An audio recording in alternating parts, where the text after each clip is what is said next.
Brace த Lord. மத்தேயு 6வது அதிகாரம் 22வது வசனம். கண்ணானது சரீரத்தின் விளக்காய் இருக்கிறது. ஆமென், ஹல்லேலூயா. ஆண்டவர் உவமையாக கண்ணை விளக்கு என்று பேசுகிறார். அப்போது விளக்கு அப்படின்னா, அந்த விளக்கு நம்ம எத்தனையோ பேர் விளக்கு பார்த்துருப்போம். அப்போ அந்த விளக்கு அப்படின்னும் போது அதை எந்த அளவுக்கு நம்ம பார்த்துக்குவோம், சுத்தம் பண்ணுவோம். அப்போ விளக்கை சுத்தம் பண்ணுவோம். அந்த விளக்கு எரியணும் அப்படின்னும்போது என்ன பண்ணுவோம், விளக்கை நல்லா தண்ணி போட்டு கழுவி அதை சுத்தம் பண்ணி அது கூட என்ன பண்ணுவோம், அந்த விளக்குக்குள்ளே எண்ணெய் ஊற்றுவோம். அதுக்கு வெளிச்சம் வரணும், நமக்கு வெளிச்சம் தேவை அப்படின்னு சொல்லி திரி போடுவோம். அப்போது நம்ம அந்த நெருப்பு அந்த இடத்துல எரியும் பொழுது தான் ஒரு வெளிச்சம் வருது. அப்போ ஒரு விளக்கில் வெளிச்சம் வரணும் அப்படின்னா அது விளக்கு மட்டும் இருந்தால் போதாது. விளக்குக்குள்ளே எண்ணெய் வேணும், அது எரியறதுக்கு அந்த திரி வேணும், அப்போது அந்த நெருப்பு வேணும். அப்படி இருந்தால் மட்டும்தான் ஒரு விளக்கு எரியும். அப்போ தான் அந்த இருட்டில் வெளிச்சம் வரும். ஆமென். இவ்வளோ ப்ராசஸ் இருக்குது. அப்போது தேவன் சொல்கிறாரு, வெளிச்சம் உண்டாக கடவது அப்படின்னு சொல்கிறாரு.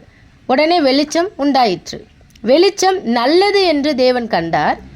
அப்புறம் தேவன் செய்த காரியம் என்ன அப்படின்னா, வெளிச்சத்தையும் இருளையும் தேவன் வெவ்வேறாக பிரித்தார். ஆமென், ஹல்லேலூயா.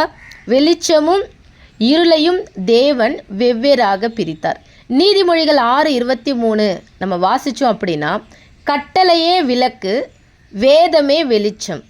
ஆமென். அப்போ எதுதான் விளக்கு அப்படின்னா, தேவனுடைய கட்டளை நமக்கு விளக்கு, வேதம் தான் நமக்கு வெளிச்சம். இருளிலே நடக்கிற ஜனங்கள் பெரிய வெளிச்சத்தை கண்டார்கள்னு சொல்லி நம்ம வேதத்தில் வாசிக்கிறோம்.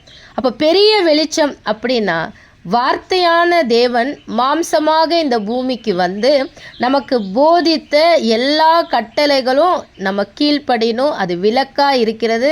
அது வார்த்தை நமக்கு வெளிச்சமாக இருக்கிறது. வேதமே வெளிச்சம். ஆமென். இயேசு கிறிஸ்துவே மெய்யான பெரிய வெளிச்சம். அவர் ஆதியிலே வார்த்தையான தேவன் அவர். ஆமென். அவர் நாமும் தேவனுடைய வார்த்தை என்பதே. அப்போ அந்தகாரத்திலும் மரண இருளிலும் வழி தெரியாமல் இருக்கிற ஜனங்களுக்கு வெளிச்சம் தரணும்னு சொல்லி ஆண்டவராகிய இயேசு கிறிஸ்து இந்த பூமிக்கு வராரு. ஆமென், ஹல்லேலூயா, ஹல்லேலூயா. லூக்கா 11:35 நம்ம வாசிக்கிறோம், உன்னில் உள்ள வெளிச்சம் இருளாகாதபடிக்கு எச்சரிக்கையா இரு. ஆமென், ஹல்லேலூயா. கண் நமக்கு வாழ்க்கையில் நம்ம வாழ்கிறதுக்கு, இந்த உலகத்தில் நம்ம வாழ்கிறதுக்கு கண் ரொம்ப முக்கியம். ஆமென். அப்படி நம்ம நினைக்கிறோம் இல்லைங்களா? கண் ரொம்ப முக்கியம்தான். கண் நல்லா இருக்கணும் அப்படிங்கிறதுக்காக நம்ம எவ்வளவோ ஆகாரமாக இருக்கட்டும், மருந்தாக இருக்கட்டும், மருத்துவமனைக்கு போகிறதா இருக்கட்டும், கண்ணாடி போடுறதா இருக்கட்டும், ரொம்ப பிரயாசப்படுறோம். ஆனால் கண் ரொம்ப முக்கியமா? ஆவிக்குரிய கண் முக்கியமானா, கண்ணை காட்டிலும் ஆவிக்குரிய கண் அதிக ரொம்ப தெளிவு தேவை. ஆமென், ஹல்லேலூயா. ஏன்னா அந்த ஆவிக்குரிய கண்கள்னால் மட்டும்தான் தேவனுடைய வல்லமை, மகா மேன்மையுள்ள தேவனின் மகத்துவங்களை நம்ம அறிந்து கொள்ள முடியும். அதற்கு உங்களுக்கு பிரகாசமான மனக்கண்கள் வேண்டும். தேவனுடைய சத்திய ஆழங்கள், மறைப்பொருள்களை பார்க்கணுன்னா ஆவியின் கண்கள் திறக்கப்படணும். மறுபடியும் ஆவியானவர் நமக்கு சொல்கிற ஒரு வார்த்தை என்னன்னா, திருவசனத்தை கேட்கிறவர்களாய் மாத்திரம் அல்ல, கை கொள்ளுகிறவர்களாய், கீழ்ப்படுகிறவர்களாய் நாம் இருக்கணும்னு சொல்லி பரிசுத்த ஆவியானவர் விரும்புகிறார்.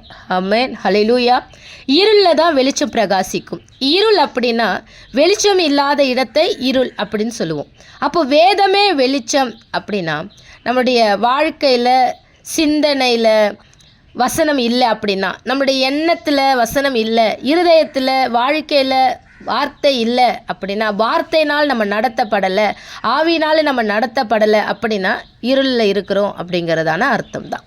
இப்போ வேத வசனம் இல்லைன்னா இருளில் இருக்கிறாங்க. இருளில் இருக்கிற ஜனங்களுக்கு பெரிய வெளிச்சமாக இயேசு கிறிஸ்து வந்தார் அப்படின்னு நம்ம எடுத்துக்க முடியுமா?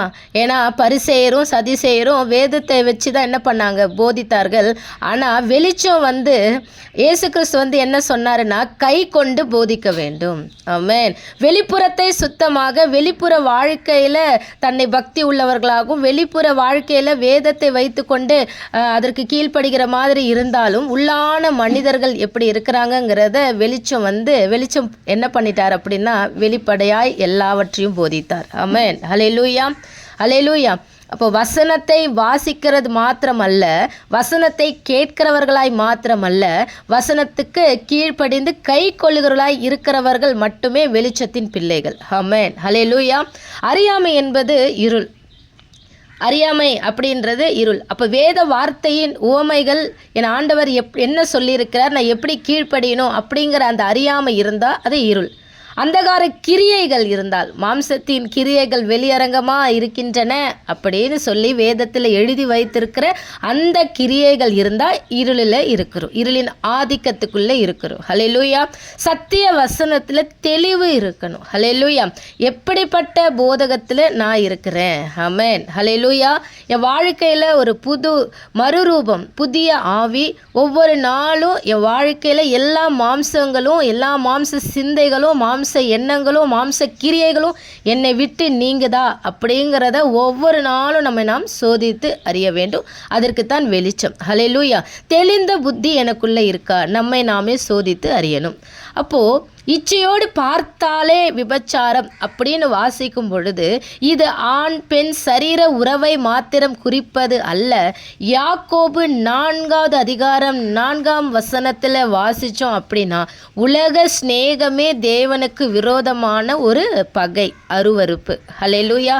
அந்த பெண் ஆண் சரீர உறவு எப்படி ஒரு அருவருப்போ, எப்படி ஒரு ஆண்டவருக்கு பிரியமில்லாத, அதாவது தகாத ஒரு உறவு, மாம்சீக ஒரு உறவு, தேவனோடு கூட இல்லாதபடிக்கு செய்கிற அந்த மாம்சீக உறவு எப்படி தேவன் பார்வையில் அருவருப்போ, ஹல்லேலூயா, உடன்படிக்கையை மீறுவது எப்படி அருவருப்போ, அதே போல உலக சிநேகத்தையும் தேவன் யாக்கோபு 4வது அதிகாரம் 4வது வசனத்தில் கொண்டு வருகிறார். ஹல்லேலூயா. உலகத்தில் நம்ம வாழறோம், இந்த உலகத்தில் தான் நம்ம வாழ்கிறோம், ஆனாலும் நம்ம உலகத்தான் அல்ல. ஹல்லேலூயா. அதை நம்ம புரிஞ்சுக்கணும். நான் இந்த உலகத்துக்கு சொந்தமானவர்கள் அல்ல. நான் இந்த உலகத்துக்கு சிநேகிதனாக இருக்க நான் விரும்பலை. ஏன்னா உலகத்துக்கு சிநேகிதனாக இருக்க விரும்பினா பரலோக பிதாவுடைய கோபத்திற்கு நம்ம ஆளாகி விடுவோம். ஹல்லேலூயா. அவருக்கு நம்ம சிநேகிதனாக இருக்க முடியாது. ஹல்லேலூயா. அப்போ உலகம் வேற, பரலோகம் வேற. ஆமென். நம்முடைய வாழ்க்கையினுடைய நோக்கம் நம்ம பரலோகத்திற்கு போகணும். ஹல்லேலூயா. தேவனுடைய விருப்பம் இல்லாமல் சுயமாய் செய்கிற எல்லாமே ஆண்டவருக்கு பிரியமில்லாத காரியம்தான். ஹல்லேலூயா. சித்தம் இல்லாமல், தேவ சித்தம் இல்லாமல் நம்ம வாழ்க்கையில் எதுவும் நமக்கு நடக்கக்கூடாது. ஹல்லேலூயா. இருள் நம்முடைய வாழ்க்கையில் கிரியை செய்யக்கூடாது. ஆமென். வெளிச்சம் உள்ளே வந்துட்டா இருள் இருக்காது. எபேசியர் 5வது அதிகாரம் 8வது வசனத்தில், முற்காலத்தில் நீங்கள் அந்தகாரமாக இருந்தீர்கள், இப்பொழுதோ கர்த்தருக்குள் வெளிச்சமாய் இருக்கிறீர்கள், வெளிச்சத்தின் பிள்ளைகளாய் நடந்து கொள்ளுங்கள். ஆமென். ஹல்லேலூயா.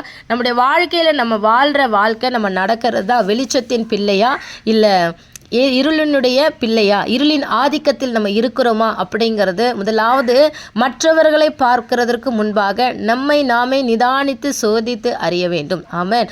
அப்போ உங்களுடைய வெளிச்சம் இருளில் இருக்கிற ஜனங்களுக்கு ஒரு ஆசீர்வாதமாய் மாறும். ஆமென். கர்த்தர் உங்களை ஆசீர்வதிப்பாராக.